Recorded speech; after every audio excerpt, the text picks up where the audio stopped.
Olá, tudo bem? Eu sou o professor Leandro Cordioli e hoje é dia dos nossos 2 minutos de filosofia.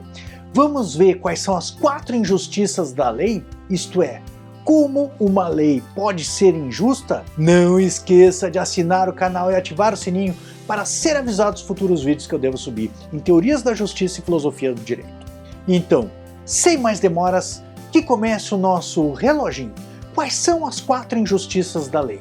Bem, Tomás de Aquino conceituava a lei como uma ordenação da razão promulgada pelo chefe da comunidade para o bem comum.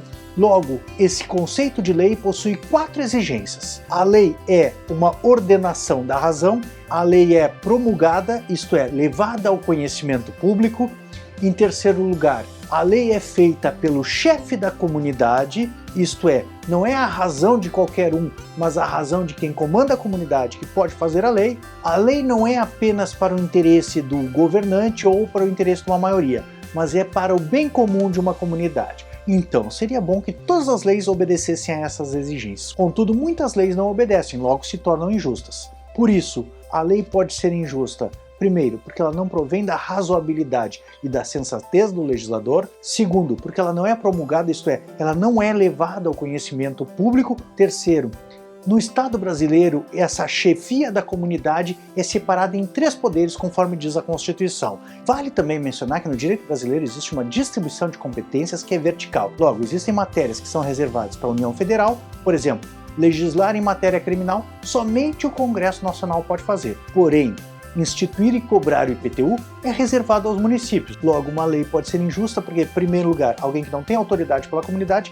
buscar reger. E, finalmente, quarto, a lei pode ser injusta se ela não foi feita para o bem de todos que integram aquela comunidade, mas apenas para atender aos interesses de alguns dessa comunidade. Vale mencionar que uma lei justa vincula nós, seres humanos, não apenas pela coerção, mas também em consciência, ou seja, devemos obedecer às leis justas, porque senão estamos fazendo uma injustiça. Por outro lado, como diziam Santo Agostinho e Tomás de Aquino, a lei injusta não é lei, isto é, falha nessas 4 exigências para uma lei justa. E estes foram os nossos 2 minutos de filosofia. Não esqueça de curtir este vídeo e compartilhar ele com os teus amigos para ajudar nesse trabalho de difusão da filosofia e do estudo da teoria do direito. Não esqueça também de dar uma olhada aqui na descrição do vídeo, pois eu vou deixar links para muitos outros materiais que podem te interessar no estudo da teoria do direito e das teorias da justiça. Um abração, uma boa semana. São os votos do professor Leandro Cordioli.